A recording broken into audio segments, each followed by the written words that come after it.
Welcome to Thinking Deeply About Primary Education, the podcast that makes time and space to think about pedagogy, teaching and learning, professional development, anything of interest to time poor but enthusiasm rich primary teachers. This week, we're joined by Ian Timbrell. Hi, Ian. How are you? I'm good, thank you. How are you, Kieran? Yeah, not too bad. It's great to have you here. We're going to explore LGBTQ plus inclusion in schools, and in particular, meaningful inclusion, based on your new book, More Than Flags and Rainbows, which is definitely something we're going to be exploring as we go through. But I thought it would make sense to start a little bit about who you are, where you're from, and how you got here. Sure. Hello everyone.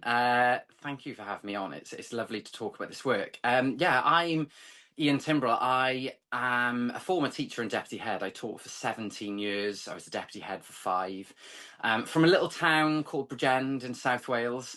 We were just talking just before the podcast started about how there are Bridgend people everywhere. So if you are a Bridgendite, give me a shout. But yeah, I loved teaching. It was never something that I ever thought I would go into, but I loved it. And we'll go into it more a bit later on. But I decided to leave teaching about 3 years ago. And now I run the not-for-profit More Than Flags and Rainbows. And I work with schools and trusts, businesses and charities to improve LGBT plus inclusion. And I absolutely love it. I wish that it wasn't needed, but I absolutely love it. So that's me in a nutshell, but I'm sure we'll come across a bit more of my story as we go on. Well, that's the thing, because having read your book and being really aware of how much of yourself you put into it, I think it's very difficult to separate yourself from almost the narrative and also the message going through. So I have no doubt that we'll get to know you a little bit more across the course of these 2 episodes. Because I think something that's really important is that, the main message for me was that we don't just want to pay lip service or put sticking plasters over really what I think are really, really important issues for school leaders and teachers to sort of address. So we're going to go for the foundations and laying the foundations in school for really meaningful inclusion in the first episode. And then we're going to look at implementation and reflection in the second. And so with that in mind, my first question is, what do you see as the biggest misconception schools have when they first try to improve LGBTQ plus inclusion? I think it comes into really what you just said about why we're doing part 1 and part 2, about doing the foundations first before going on to doing my favourite phrase that I use several times in the book, which is things and stuff. And schools love to do things and stuff. I mean, businesses and charities do as well, but schools are notorious for it. And generally when I get a query from a school, one of the first questions they ask me is, what do we need to do? And actually, I think that's the biggest misconception, is that because we want to make sure we make a difference straight away, we get caught up in actually the things we need to do, and we forget really about the first 2 steps.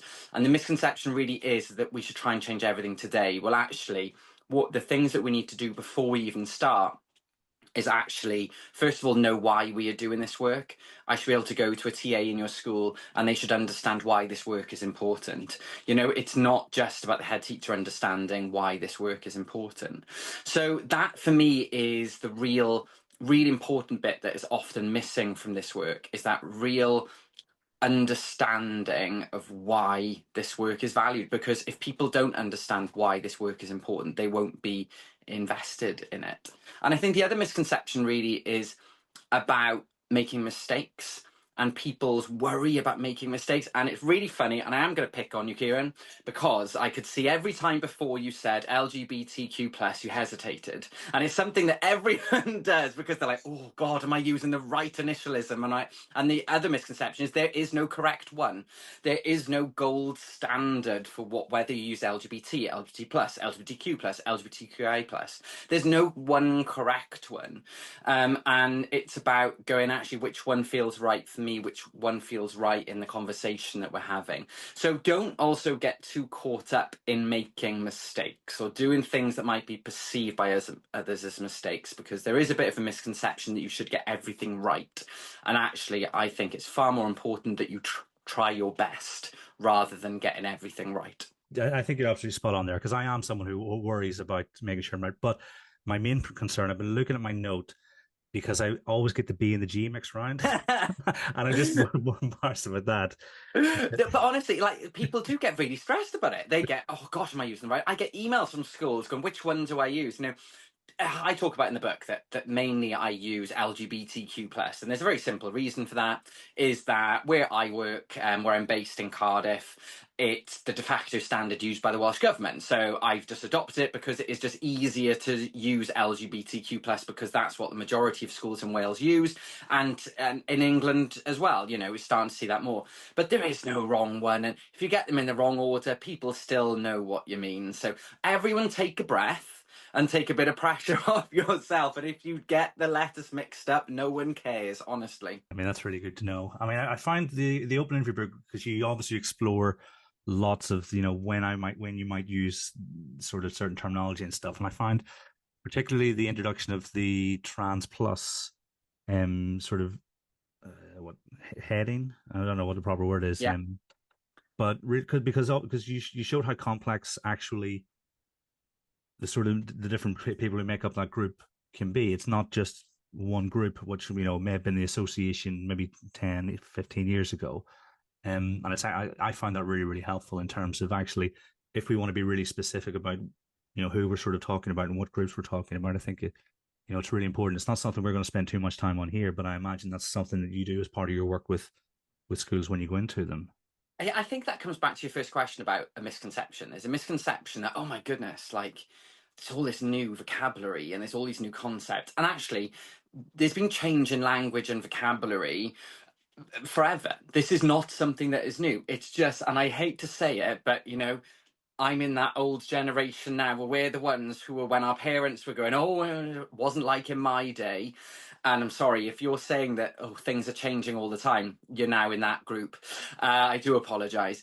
But this is not new. Words have been constantly changing over hundreds of years. The word gay, for example, was only first used to describe men who were attracted to men in the 1960s. So before then, there were other words used, such as queer, homosexual, Mary, lots of different things.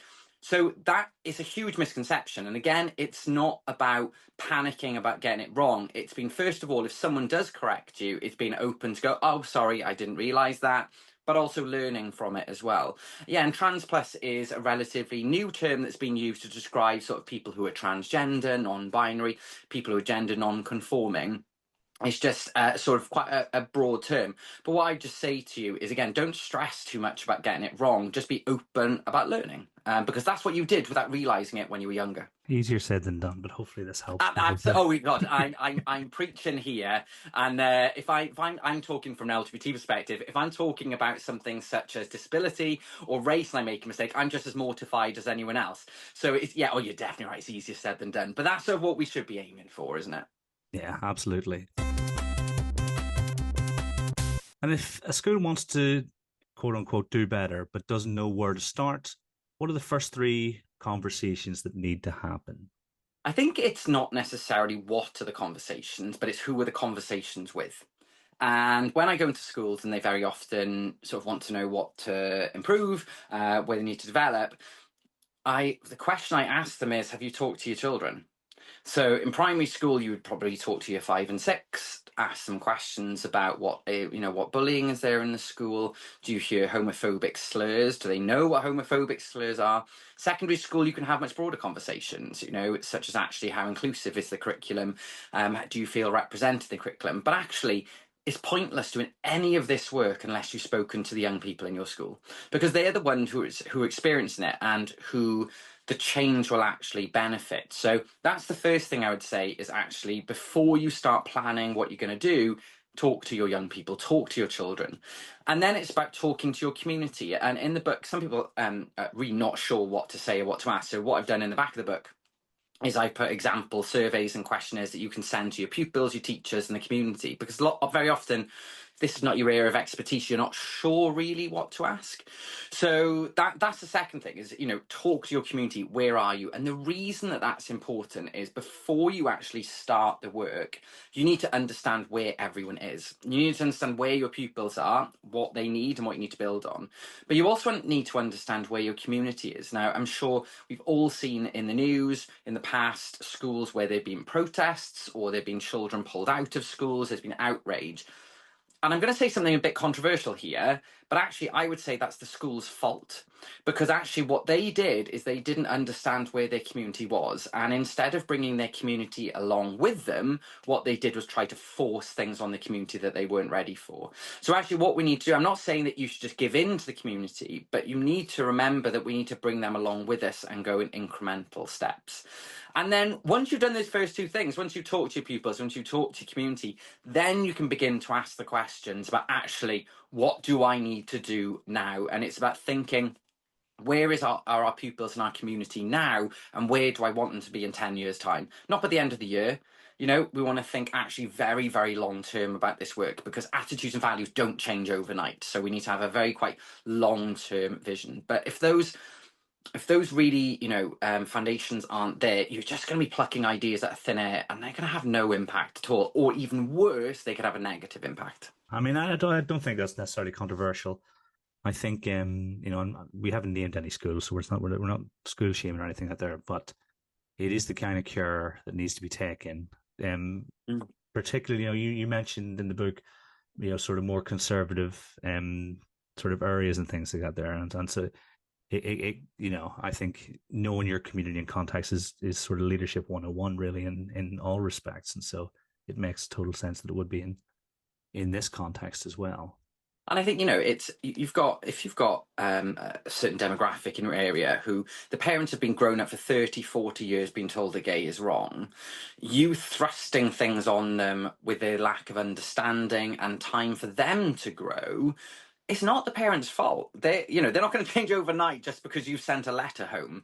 So actually what we need to do is take time to help them learn, help them to unlearn as well. And that has to be quite a gradual process, because if you've grown up with a view for decades, it is going to take a long time for you to change that view. So we do need to be delicate to people's feelings. We can't allow prejudice or bullying or anything like that, but we do have to be considerate about people's history and where they've come from and the environment that they grew up in. I once heard prejudices described in similar terms to misconceptions, where you can never override a misconception, but you can never remove it, but you can override it with a more accurate thought. And the idea that I think our prejudices develop in the first 10, 11 years of our lives, the political stuff you hear at home and that kind of thing.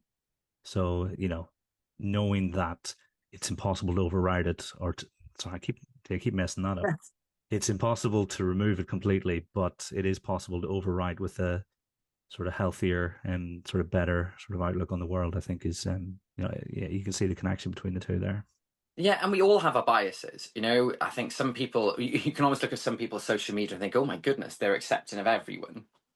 Every single person in this world has biases. It is built into our brain that we are hardwired to have biases, because they enable our brains to have shortcuts and to be more efficient. And so everyone has those biases. And it can be, I find, when people can be very judgmental of others for having their own biases and prejudice without admitting that they have their own. And one of the first steps to really understanding our communities and working with them is understanding where their biases come from and how actually we can help them overcome those biases, not judge them for having them in the first place, because it's not their fault. Once you sort of had those conversations and we understand where our communities come from, what position we're in at the moment, how can school leaders audit their current provision, but without it becoming a compliance/tick box audit? Yeah, and there's quite a few ways of doing it. In the book, I've put some. I don't like the word audit just because no one likes the word audit, so I call them health checks. But actually, when I started writing it, I did start to write this tick list of like, have you got this? Have you got this in your policy? This, and it very quickly became the opposite to what my book was going to be about. It became about ticking a box and about virtue signaling, and I thought, oh God, I'm not, practicing what I preach here. And so I changed it to actually, and this is what I do in schools now, is rather than asking a yes or no question, have you got this, it's an open question. Things like, what impact do your policies have? So actually, rather than having a conversation about whether you have something or not, it's about asking what is the effectiveness of what you've got. Because someone can have the most detailed equalities policy in the world, that doesn't mean it's doing anything. So actually, let's, rather than asking those questions of what do we have and what we don't have, let's actually ask what's happening. So for example, we have an anti-bullying policy. What impact is that having? We've got an LGBT pride club, for example. What impact does it have on the students? So when you are thinking about where to start, I would start with listing all of the things that you have that actually you think are having an impact in this area, and then ask those questions of actually, do we know, first of all, whether they're having an impact? Is there do we need to measure them? But actually, what is their impact? And when I very often ask this question, I get very uncomfortable, people sitting very uncomfortable because they've never asked that question before, because especially things like policies often sit on a Google Drive or in a folder in the office and they're never ever used. And I just say to them, what is the point? Apart from a legal responsibility, what is the point? Unless it's something that your staff know that they refer to. And so what one of the first things I very often do with schools is to cut their policies in half. Because if it's a 50-page policy, no one is ever going to read it. So what is the point? And that's why, I've done in the book is split it into different areas of things like policy and provision, community, curriculum, and it's asking that open questions so that we can begin to have those discussions. And one of the things that you need to think about is who is asking those questions and who is answering them, and getting a real broad range of people. This work can often fall on the token gay. It's the person who goes in who's got the rainbow lanyard and the rainbow pin badges. It's probably LGBT plus themselves. And actually, they're not the people I want to be answering the questions. Who I want to be answering the questions are people, for example, who might be a bit resistant to this work. I want the people to be answering the questions who are not involved in this work at all, because they are more likely to give you useful and honest information. So not only ask about what the effectiveness about all these things is, but also ask yourself who's answering these questions, and have we got a really diverse team of views that are going to give us the knowledge that we need to work out what the next steps are. One of the things that really struck me in your book was that, correct me on the if I misquote this, but it was like 60% of the teachers who are members of the LGBTQ plus community, but aren't openly Yeah. members of it to their schools. Yeah. How does this impact on them? And is that the right statistic? Yeah, I mean, there's different. The difficulty with this statistic is that you first of all need to know how many LGBT staff there are, and we don't know. Because many won't even admit it on a survey. So it is around that number, but we don't have really accurate information. In fact, it probably is higher, because there'll be people who have said, well, I'm not LGBT and I'm not out as LGBT, but they're trying to hide it. And some are people who are going, well, what's the point in this? What does it matter? Why do they need to be out? And I go, well, how many members of staff have openly said that they've got a husband or a wife, or even just are married? Because actually that is coming out. That's coming out straight. So if they are able to do that in your school, first of all, why shouldn't someone who's in a same-sex relationship be able to do exactly the same? But also it provides that role model. Now, when I was in school, there wasn't a single person I knew of who was gay in the entire school. No pupil, no member of staff. And I genuinely thought I was the only one. And, I received a lot of bullying in the school, but also there was no one who I thought was going through the same thing as me. And it was very, very lonely. And having an open member of staff can really make you feel like there is someone who's got your back, and someone who understands what you are going through. LGBT people are roughly about 8% of the population, depending on which survey you look at. So are always going to be a minority.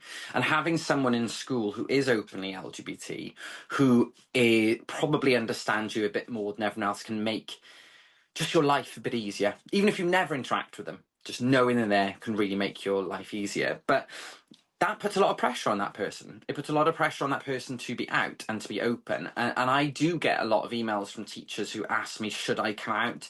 We have a toxic environment in our school. Should I be the one? And I say, well, that is a completely your decision. And you never, ever should feel like you have to spill out your personal life into the school. So only do it for the right reasons, and only do it if you are really, really comfortable. And I think, for me, when people say things like, well, why do you need Pride Month? Why do you need Pride events? Why do you need a Pride Club? I think that statistic of so many teachers who are not willing to be out in school is a clear demonstration of that. although we have legal equality, we don't yet have societal equality because people still feel like they can't be themselves in school. Yeah, I was knocked back, and it got me that people maybe they're just choosing not to, but it'd be terrible if they didn't feel safe to do that in a place of work, especially when those places of work are designed to care for other people. It's a bit of a stunning indictment, isn't it? Yeah, and I'm not saying that 100% of teachers should be out if they're LGBT, but what I'd like to see the statistics say is, if you wanted to, would you feel comfortable to be out in your school? And I think that statistic should be 100%. And I think that's a question that school leaders can ask themselves, is actually, if my school is inclusive, would any teachers LGBT come out? And if a school has no members of staff who are out, you have to question why. What is it about our school or our community which means that that isn't the case at the moment? And there probably is some work to be done. Yeah, I mean that's probably one of your first watermarks. If Yeah. your adults feel safe enough, then perhaps your children will further down the line. I'd like to take a little break from the episode for a second to think about the Thinking Deeply About Primary Education conference in Cardiff on September 27th, 2025. Now, one of the things that lots of people have been talking to me about is why it's on a Saturday. And I think there's a certain amount of ownership that Saturday conferences allow you, because if I'm there in my own time and I'm thinking about my professional development, I can choose to go to the sessions that suit me. And then obviously the aim is that the TDAPE conference, all of the conferences really, will have threads that anyone interested in primary education or even education in general can follow. And so that ownership, I think, is really, really important, because ultimately we're the ones who put the legwork in when it comes to our own professional development. And if we're interested, then we're going to be motivated, and we're going to feel success, and then we're going to be more motivated, and the virtuous cycle propels itself. Now, I actually asked regular contributor Shannon Doherty for an explanation as to why she goes to conferences on a Saturday during her weekends, and she said, "Where did you get this number from? Please stop messaging me. It's 2 o'clock in the morning." So, as you can see, pretty good reasons to go to TDAPE Cymru, 27th of September. We're going to have lots of great speakers: Christopher Sutt, Jamie Howe, Neil Allman, Shannon Doherty, Lloyd Williams-Jones, Elliot Morgan, all the regulars, and many, many more. Just keep an eye on social media. So, without further ado, back to the episode. In your experience, what are the essential conditions for building a culture where LGBTQ plus inclusion is possible? First of all, is understanding of what it is. I start my training with a really bad quiz. I love to go to local charity shops and get the worst prizes I can. And the reason I do that, and I talk about vocabulary, is one, to make people laugh. I want people to relax. People need to feel like they can have conversations about LGBT inclusion. In fact, all areas of inclusion, whether we're talking about LGBT, race, disability, neurodiversity, mental health, doesn't matter what it is. People need to feel relaxed, they can have open conversations, that they can be honest. So it's about starting with your culture around talking about this area. If people feel uncomfortable talking about it, if people feel that they're going to get embarrassed, if people feel they're worried to get it wrong, then that's what we need to tackle first. And that's why I do my training first of all. Within the first 20 minutes, we really tackle that. Is actually, it's not about the stuff that I'm telling you, it's about changing your attitude. I want you to laugh. I want you to feel that you can be yourself. I want you to feel like you can be open. And so when you are thinking about when to introduce this work, that's the first thing, is that people can feel like they can have those open conversations, be honest, and not have any comeback at them, not feel like they're going to get into trouble for saying the wrong thing. So that's the first thing. And then the second thing I would say is what I mentioned earlier, is about, do they really understand why this work is important? For us at More Than Flags and Rainbows, we base all of our work in mental health, because I believe that LGBT inclusion is not about having loads of flags and rainbows up, as you can tell by the name. It's not about having nice books in your book corner. It's not about learning about Alan Turing in LGBT History Month. Actually, it's about looking after the mental health of our young people. So we need to make sure that all staff understand that, whether that's teachers, TAs, office staff, lunchtime supervisors. Everyone needs to understand, if we get this work wrong, actually this is what happens. And that should take away a lot of your fear, actually, because actually the alternative is worse than doing nothing. So really understanding that, so relaxing around that concept, really having that background knowledge, but understanding why this work is so important. I'd say like the three sort of pillars before you even start talking about curriculum, policies, anti-bullying things. Those three things are so important before you begin. Even through our conversation here, I'm starting to relax as the more we talk about this, and so I can imagine that might be a similar situation to people in school, because they will they. I think people feel comfortable when we establish boundaries and parameters of conversations. Is that a fair way to describe it? Yeah, and in a way, it is establishing boundaries. One of the things, when I start my training, I always talk about, like, you can talk about anything today. You can ask me any question you want, but please don't use people's names. I don't want to know people's names or real thing. I put everything as a theoretical. So it's about framing those boundaries, and then other areas, it's about getting rid of those boundaries. So it's about actually going, do you know what? If you turn around to me and say, 10 years ago, I was transphobic, because that's me. I'm actually saying that about me. 10 years ago, I would now class myself as transphobic. That is absolutely okay to say. It is okay to say that you used to be prejudiced, but you've learned and you're not anymore. And removing that boundary of pretending that we were all perfect all the time is so important in this work. And unfortunately, social media hasn't helped with that, because, people will pick up on a tweet from 10 years ago and throw it in your face as if people aren't allowed to learn. Of course people are allowed to learn. And do you know what? If you come into my training with prejudiced views and you leave with those views either changed or even just challenged, it's the best feedback in the world for me. That I'm not expecting you to change overnight, but even if I'd made you think about it and you admit it to me, and people do admit it to me, I think that is a remarkable thing. What's the worst prize you've given out at one of your quizzes? Oh God, that is a good question. Well, you've put me on the spot now. I tend to go for like really ugly teddies. I find like the worst ugly teddy can. In the last school I went, I gave a set of 5 Spice Girls books. Now, as a huge Spice Girls fan, I would argue that is not a really bad prize. And actually, what I find really funny. So when I started this work, I used to buy like Amazon vouchers and things like that, and teachers couldn't care less. Now, when I give these rubbish prizes, teachers are frothing at the mouth to win this tat, because we all know teachers love tat. So yeah, you've really made me think now. I've given lots of ornaments, cookbooks, but they're all dreadful. They're like the ones your nan will give you because she's found them in the cupboard just before Christmas. That's my view when I give these prizes. Is if your 95-year-old nan just dragged something out of the cupboard from 30 years ago to give you for Christmas. Yeah, you mentioned those ornaments. I'm thinking of those little porcelain doll things that used to sit on Yes. fireplaces and stuff. Yes. Last week actually, I gave a porcelain shoe. Oh, that's like And putting bricks on it something. was worse than you're picturing. Actually, I need to get back. I used to put the pictures on my Instagram. Do you know? I'm gonna start doing that again because they are really dreadful. Yeah, definitely. I want to start following you so I can see those. And we may have already touched on the next one, but what role does staff identity, especially that of the LGBTQ plus educators, play in the early stages of development practice? Have we covered that, or do we Yeah, start? sort of. I think that, it comes down to this like token, doesn't it? That person's going to lead it all. And I think there's nothing more powerful than a straight person leading this work. Because I'm a gay man, right? I am a white Welsh gay man. I only know what my experience is. I don't know what it's like to be a lesbian. I don't know what it's like to be bisexual. I don't know it's trans. I don't know what it's like to be another white gay man. So what we can sometimes assume is that person who's leading it, because they're in an LGBT community, know everything, and they don't. They only know their perspective.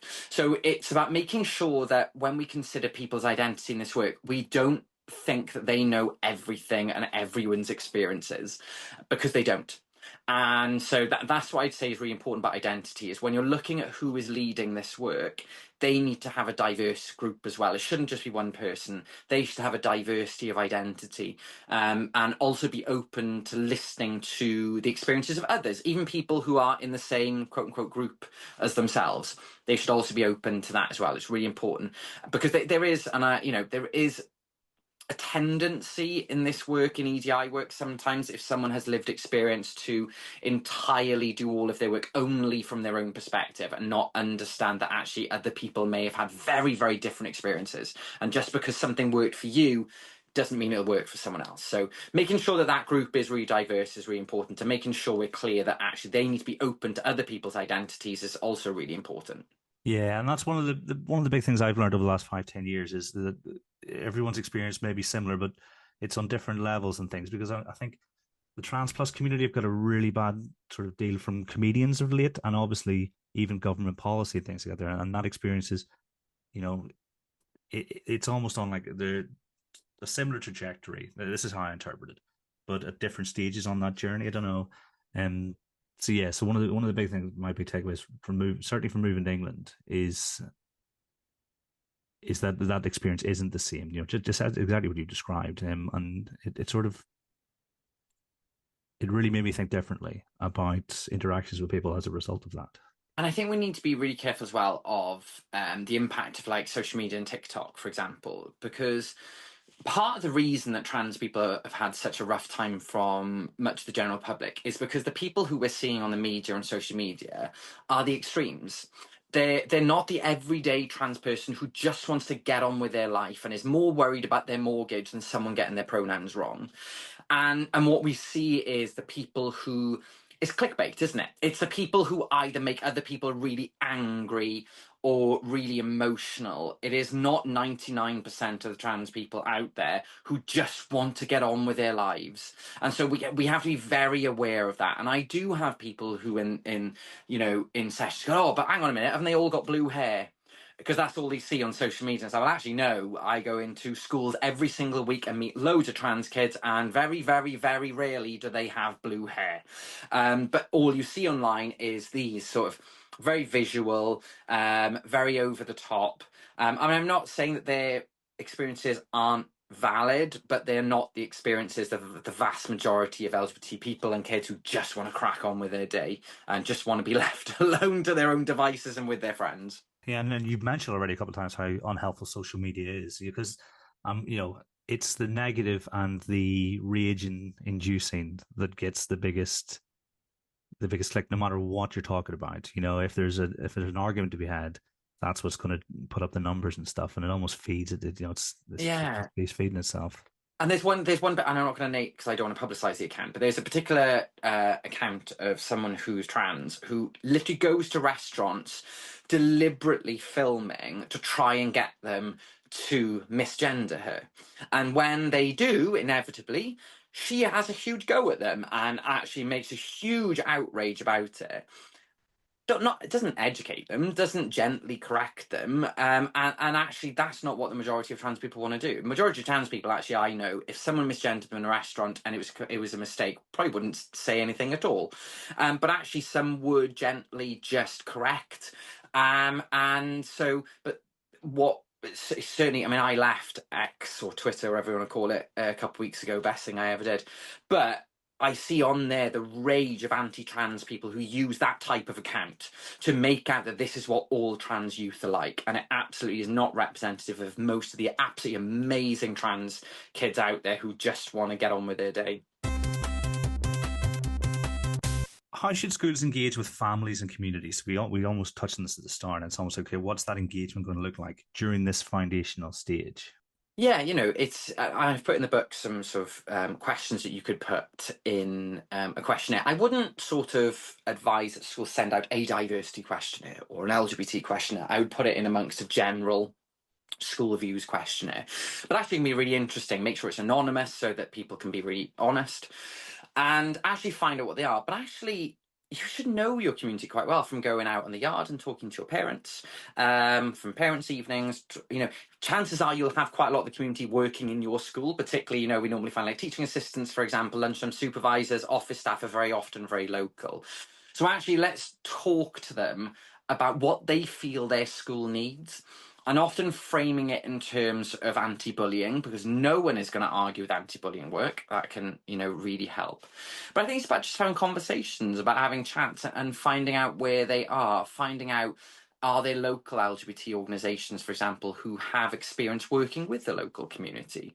If you are a church school or a faith school, for example, talking to your local priest or vicar or imam about actually what are their views and how can they help? I went to a school in Darlington recently, where they had the local imam come in who attended every single parent meeting and was really supportive of their LGBT inclusion. And that was so powerful, you know, because one, they were able to give their support, but actually what the imam was able to help with was actually saying, these are the way that you need to get across these messages. These are the questions you need to ask. So engage with people, find out as much information as you can before you start this work, get the right people on board, and that way you're working with your community, you're not doing it to them. Yeah, which is always going to be more powerful. I mean, it's really good, really sort of good to hear that story about even different religious leaders and things, because I know that the interpretation, certainly when I was growing up, and obviously growing up in the north of Ireland during the 80s and 90s, there was a very, I don't think, very progressive attitude, but it didn't represent the people in the community, if that makes sense. So hearing those stories is, it certainly feels positive. Oh, it absolutely is. And it's really funny. I work very percentage-wise more in faith schools than in non-faith schools, and they're making those, certainly the ones I've worked with, absolutely huge efforts because they are very well aware of the history of faith schools in this area. And the best schools I go to do not hide behind it. They go, nope, this is what we were like, and this is what we need to do. And actually, that is really powerful. You know, it is not feeling shame about where we've come from. It's about going, okay, that's where we were. It wasn't good enough, but what do we need to do now? And those schools have made incredible progress. But the ones that I've worked with faith schools really well, they probably have gone slower than non-faith schools because they know they need to. But it is better to go slower and for it to work and change over time than going 100 miles an hour. You end up with protests, you end up with loads of kids being held off school.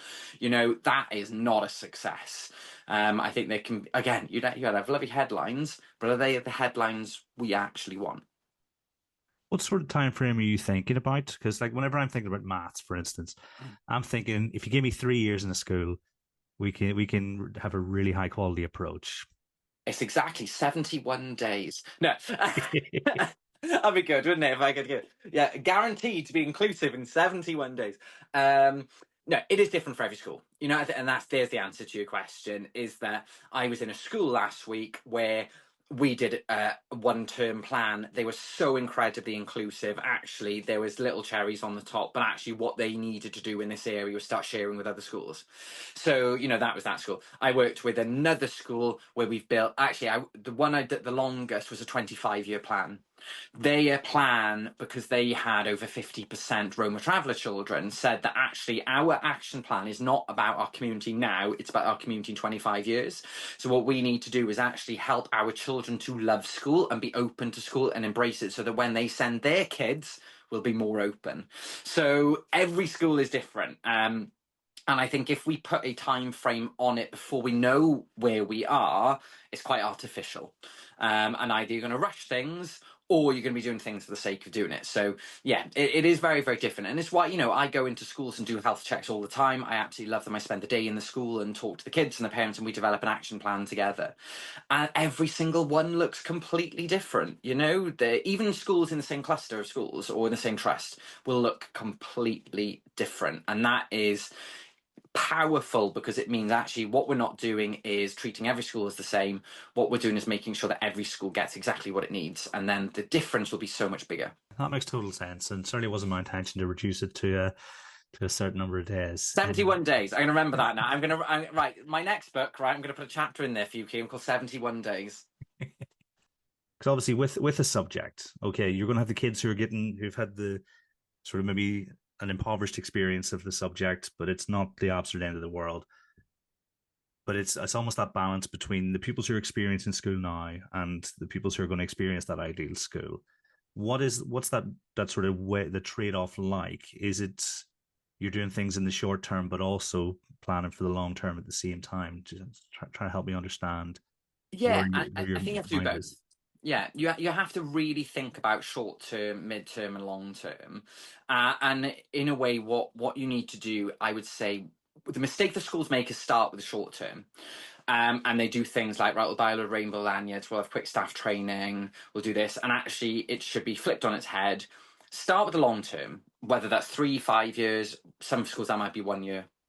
Most schools, okay, I'm going to give you a time frame, Kieran. I know you're nagging me for one, so I'm gonna I'm gonna give you 3 years, right? Most schools, it's about a 3-year plan. Okay, where do you want? Don't talk about what you're going to do in year three. At the end, I'm going to revisit in 3 years. What do you want your school to be like? What's the measurable data? So that might be number of bullying incidents. That might be something on your past survey coming back. It might be community service. It doesn't matter what it is. But actually, where do you want to be in 3 years? And let's work backwards from that. And so it is about then working out actually what, if I want to do things in year three, what do I need to do in year two and year one to get there? So, for example, if we're looking in a secondary school about making our GCSEs more inclusive, actually we need to start with Key Stage 3 first, because actually there's so much more flexibility in Key Stage 3. Let's learn all the lessons and the mistakes about making the curriculum inclusive in Key Stage 3, where it's far easier, and then we can put it in year two and year three, making our GCSEs, because where it is far more restrictive, obviously. We can do that work later on. But it is about thinking you have to do both. You have to do long-term and short-term. And there are short-term fixes that you can do quickly, like visibility, like staff training, like parent workshops, for example. But it is, I wouldn't describe it as trade-offs. I would describe it as just attacking different things in different ways, and they're really, really important that we do both of those things. Absolutely. Yeah, no, I mean, I apologize. It seemed like I was nagging you. But one of the things from reading your book is that, Sorry, Kieran. If I'm teasing you, it means I like you. So yeah, yeah, I'm reasonably the same. If I'm being nice, yeah. Get worried, is it? If you start being nice to me, right? Noted. um, but because when I was reading your book, I mean, we were talking about the fear of messing up at the start. Mm. When I was reading, it was very clear that if we approach this in the same way we approach meaningful school improvement in any other area, we're there are leaders listening who I know have adopted that approach, but with art or with history or with geography. And if they're worried, they can listen to the response to that question and they can go, well, actually, I've done this. I need to be a little less worried. So I think that'll be really, really helpful for leaders because they can see the parallels, and who's to say that they haven't already taken those steps already? But certainly for me, that was really clear when reading your book. Yeah, and thank you, Kieran, for saying that. It's and one of the things that I talk about in the early days is why is it that we are less confident in this area to other areas? And it's a very simple reason, is that when we teach or plan or lead maths, we have our own maths teaching to fall back on. But we didn't have an LGBT inclusive curriculum when we were young, so we don't have it to fall back on. We don't know what was right and wrong because we didn't have it either way. We just had an absence of it because of various reasons. So actually take the pressure off yourself. It's not your failing that you are not necessarily as confident in this area. It is a failing of the education system several decades ago when you went to school. So take off that pressure off yourself. It's okay, and you're definitely not the only one. Pretty much everyone is in the same boat here. We are all learning all of the time, and we can learn together. The bit that really stands out, I can't remember the exact phrasing, but you describe a world or a day in which everyone's accepted for who they are, regardless, and that's almost like the aim of, I reckon, of the vast majority of our listeners, if not all of them. And that's, we're all pushing for that. What do you say to schools who feel that it might be too political to address these issues? Because obviously we've had quite a bit and this is Oh, not you a pushed the sanctioning button point. now, Kieran. You pushed the button. Right, okay.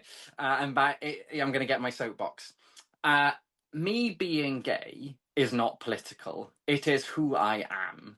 LGBT inclusion is not political in any way, shape, or form. To make kids feel like they belong in this world is not political. To stop kids from being bullied just for who they are is not political. I mean, I was really angry.